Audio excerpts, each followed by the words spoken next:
Would you turn to Deuteronomy chapter 6, please? When most people want sticky, they have to buy it.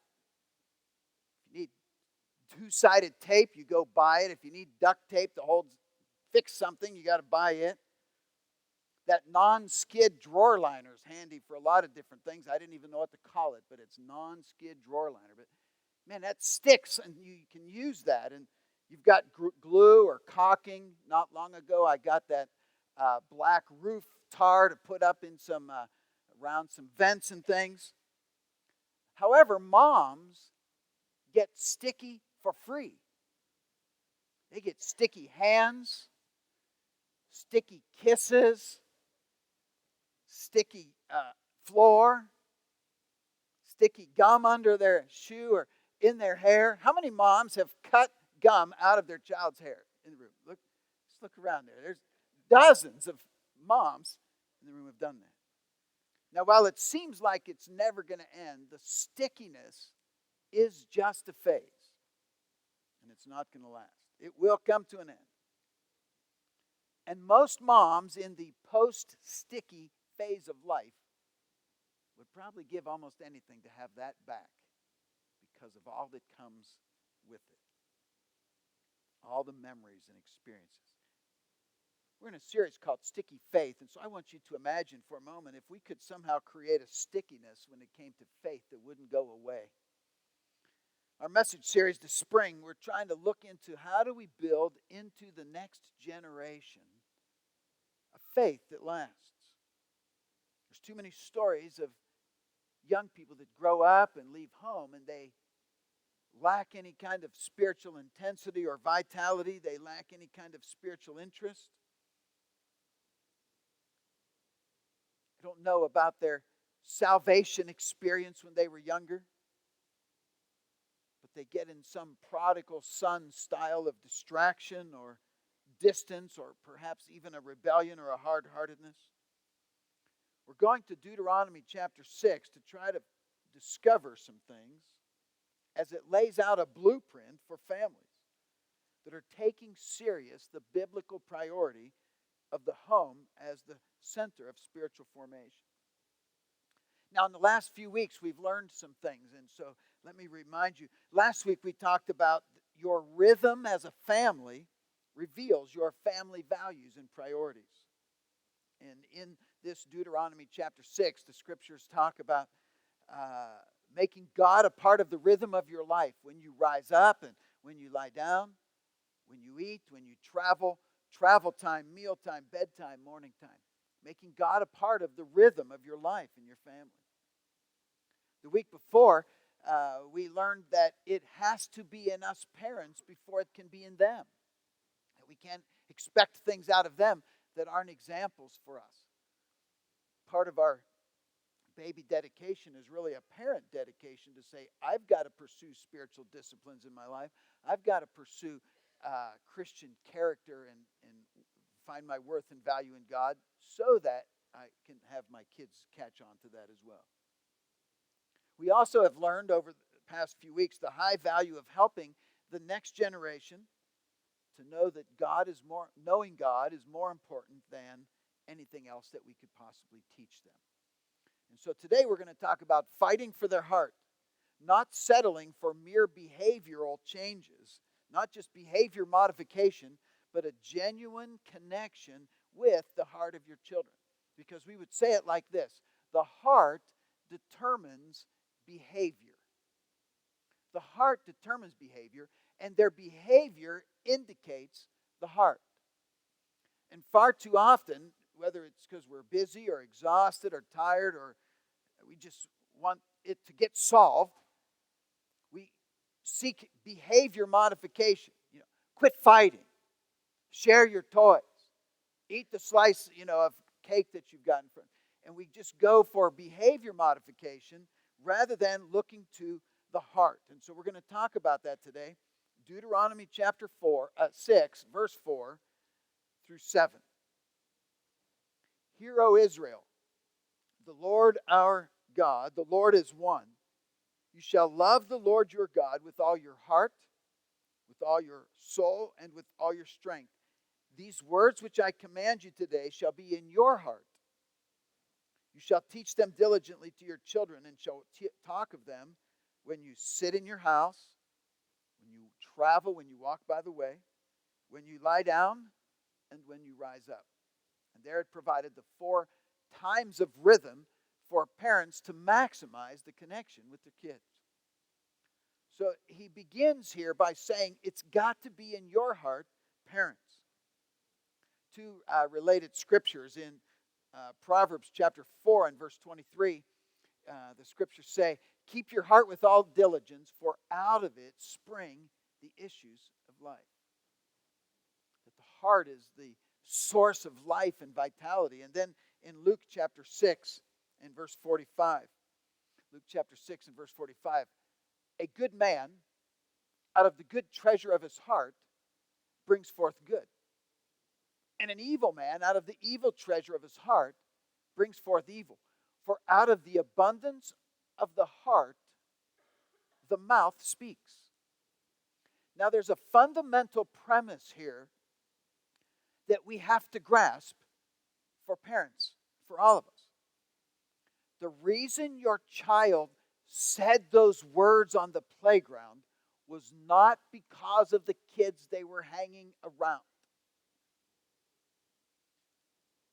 The reason your child isn't trying hard at school, the reason that they kicked the other kid in the restroom line, isn't because of the teacher. It isn't because of the other kids. Jesus said that the words that are coming out of their mouth are indicating for us the condition of their, let's say it together, heart. It's their heart. So every time a parent runs to the school to defend their child and attack somebody at the school, every time they run to the other parent, your kid's corrupting my kid, they have missed a chance to fight for the heart of their child. Now, many Hebrews listening to Moses' words here would have been surprised at what he said. They had been so focused on outward behavior. Thou shalt not, thou shalt not, thou shalt not offer the sacrifices, go through the motions, do the rituals. As long as you follow the rules, everything's good. And Moses comes along and says, you need to have these words in your heart. You need to be following Christ from the heart. This was not behavior modification. This was from the heart. Moses is saying, fight for the hearts of your kids. In fact, more than a dozen times in Deuteronomy, he says, love God with all your heart. He doesn't just say go through the motions. If we hope to pass along a legacy of faith, it's got to start in our own heart and then reach for theirs. Something more than rules. And so we go to their heart. Look at verse 20 of Deuteronomy 6. When your son asks you in time to come, saying, what is the meaning of the testimonies, the statutes, and the judgments which the Lord our God has commanded you? There's going to come a time when your kid's going to ask, why do we go to church? Why do we have to have family devotions? Why do we read the Bible? Why do we pray before a meal? They're going to ask you questions, the why questions. And if what they hear is, well, it's because we're supposed to. Why do we give at church? Because we're supposed to. Why do we always tell the truth as a family? We're supposed to. If that's what they hear, that's not going to sustain them. Take a look at verse 21. Then you shall say to your son, here's God's answer. What do we say when they ask the why questions? We were slaves of the Pharaoh in Egypt, and the Lord brought us out of Egypt with a mighty hand, and the Lord showed signs and wonders before our eyes, great and severe, against Egypt, Pharaoh and all his household. Then he brought us out from there that he might bring us in to give us the land which he swore to our fathers, and God commanded us to observe all these things. Here's what happened. God said, Pass on to them, Moses, that their kids are going to ask. They're going to wonder why they have to go through all this. Why are we going to church? Why are we praying? Why do we give? Why do we serve? And he didn't give them an answer. He told them a story. Tell them your story. I was a slave in Egypt, and God brought me out. Tell them your story. I was living without purpose, and then I met God. I was haunted by such guilt, and God brought me out. And then he brought me to such a better place where I'm free and I have forgiveness. I have purpose and focus and now some intensity and direction to my life that I didn't have before.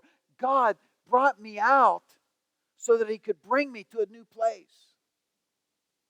And what often happens is the first generation stops telling their story. And so the second generation grows up and thinks that's just what we do around here. I guess that's just what we do. And God said, no, tell your story. Tell about where you've come from. And so today we're talking about that heart focus. And here's what a heart focus means. It means that we don't settle for mere behavioral change. In the book Shepherding a Child's Heart, the author Ted Tripp tells it like this. He said, let's take a familiar example from any home where there's two or more children. The children are playing and a fight breaks out over a particular toy. The classic response is, who had it first? This response misses the hard issues. If we say who had it first, that's an issue of justice, and justice operates in favor of the child who is the quicker draw on getting to the toy. If we look at the situation in terms of the heart, the issues change because now we have two offenders. Both children are displaying a hardness of heart toward the other. Both are being selfish because one is wanting something they don't have and the other is being stingy with the toy that they do have. Both children are saying, I don't care about you and your happiness. I want what I want. I want my happiness even at your expense. So the parent that comes into that scene and says, both of you, what's in your hearts that causes you to be stingy with your toys?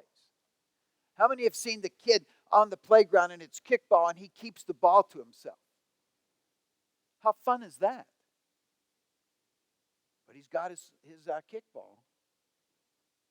And so parenting to the heart says, I'm seeking deeper and longer lasting change. I want to talk to you that are hoarding your toys. How do you not want to share with your brother or sister? That looks like more fun when you share together. And then to the one, why would you want something that's not yours? Obviously, they're playing with it. Now, most parents would say, man, I am too busy. All I need is just peace and quiet at home. I need him to quit fighting. And here's what most parents do. They say to the one that wants the toy, oh, here, take this one instead. And now they each have a toy and we're all happy. And we've modified some behavior in the moment and we haven't addressed the heart issue of a stingy child and a grabbing child. Shepherding their heart, fighting for their heart, means I'm going to say, what's in your heart that would make you talk back to your mom that way? What's in your heart that would mean you're not going to try hard in school? What's in your heart that would have you so quiet when we're trying to interact? What's in your heart? And, well, fighting for the heart means it's going to change how we discipline as well. It makes the heart the issue and not the behavior. Again, how much of parenting is behavior modification?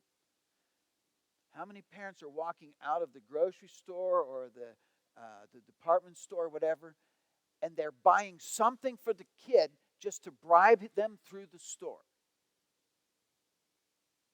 I remember we'd pull into the Walmart parking lot. I want to take you, daughters, so I'm a guy, I don't know, let's go look at the Barbies. Well, we go down the Barbie aisle, there's a million options. And for quite a while, they'd be like, I want this, I want this, I want this. And I began to realize what's in their heart that they want all this. So we'd be in the car, or in the parking lot. We're going to go in, and you're a girl. I know that's going to be a fun aisle for you. But you cannot say you want anything. You might say you like something. We're going to have fun just looking at things you like. We're not going to walk out of here with a DVD, a sucker, a candy bar, because you were good, because you behaved, a new doll. You're going to like some things, and we're going to talk about that. That's what's in your heart. We're going for the heart. And a lot of people then discipline. Well, let me say it like this. If you go for mere behavior modification, what do they think the gospel of Christ is about? I'll just change my behavior. I'll clean up my act. But if you go for the heart and you say, what's in your heart that would cause you to be so greedy for things you don't have? What's in your heart that would cause you to lie and deceive your mom and dad to where we can't trust you? What's in your heart? Now you've begun to say, because what does the gospel say? You need a new heart. You don't just change your behavior. So when we fight for the heart, we're actually preparing them for the gospel. When we fight for the heart, we're actually helping them live out the gospel. Yes, my heart has got this dark side in it. I'm so glad for God's forgiveness and grace. It changes how we discipline because we recognize I'm teaching them some things. And third, when we fight for the heart, it creates a Godward orientation. It means I'm ultimately looking to point them to God, because the only solution to the human heart is God. Can law enforcement change a child's heart, a person's heart? School teachers, can you change a heart? Parents, man, their heart's just hard and cold. God's the only one that can change a heart. So when you fight for the heart and you parent to the heart and you shepherd the heart, take it deeper than the behavior. You're helping them get the focus back toward God.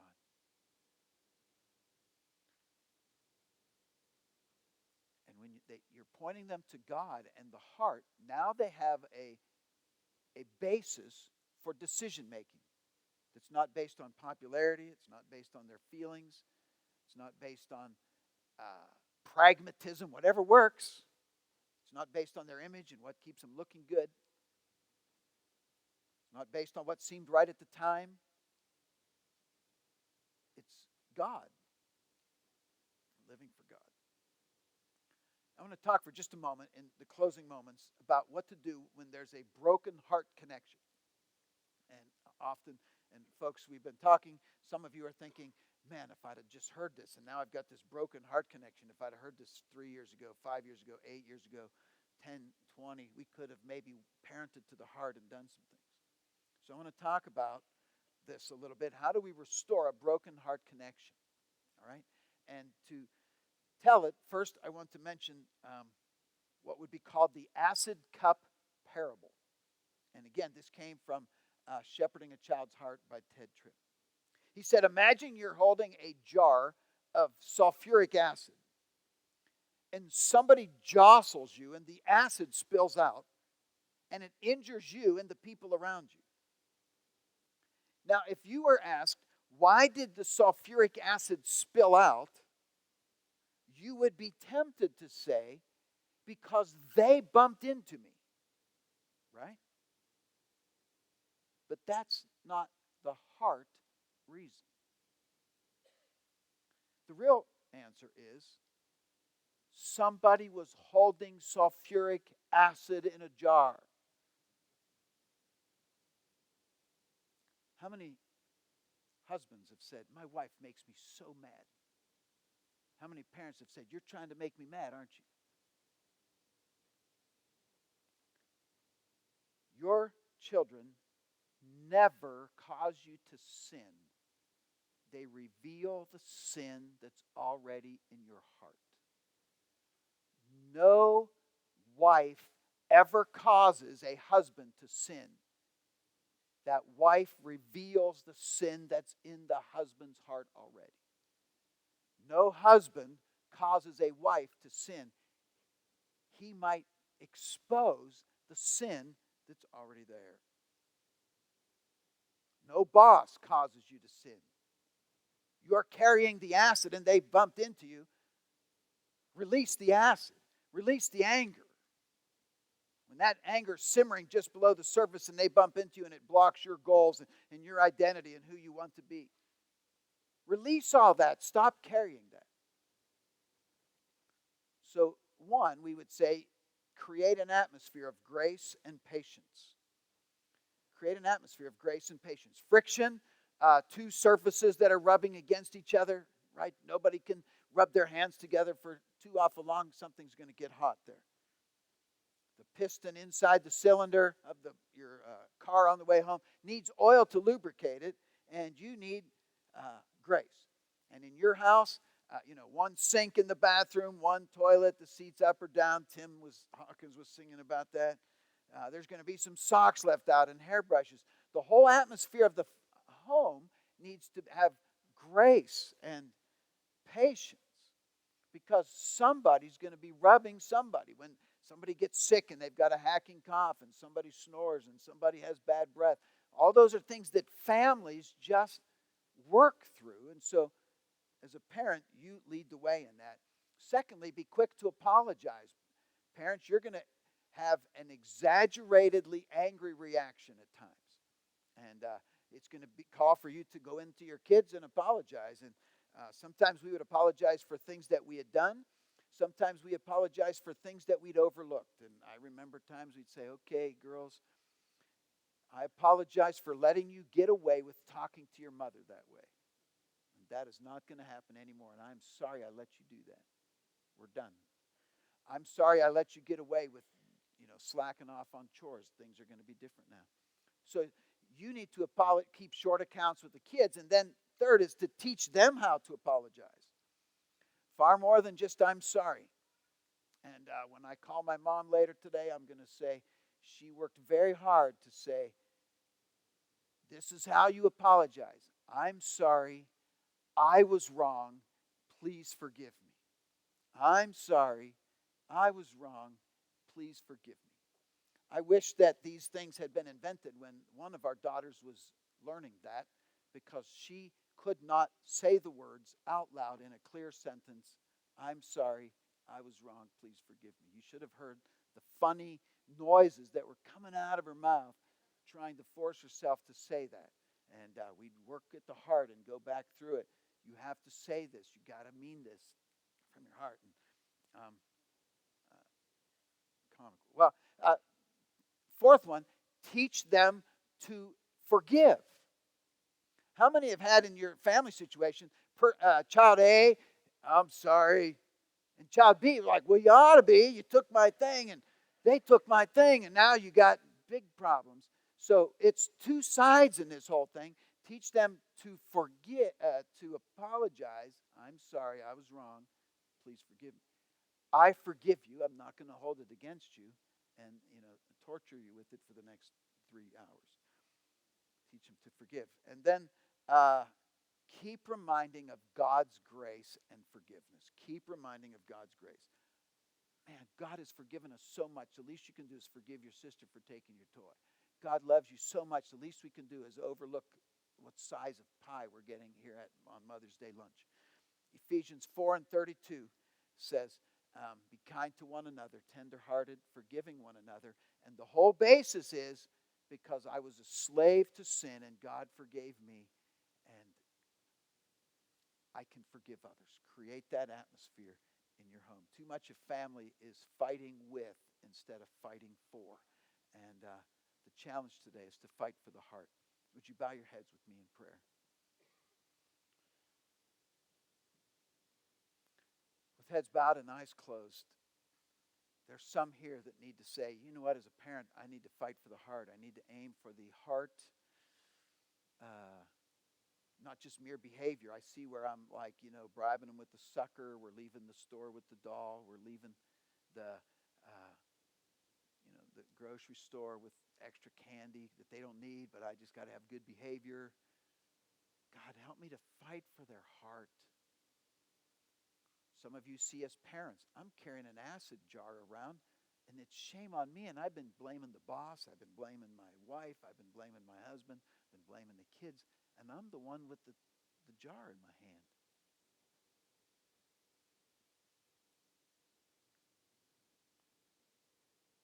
God, I pray that our homes would be covered with an oil of grace, of quick to apologize, quick to forgive, short accounts.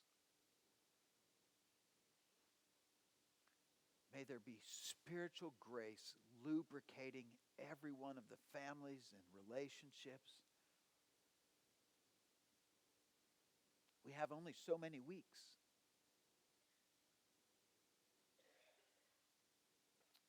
May we make the most of the time you've given us with the children that you've entrusted to us. In Jesus' name.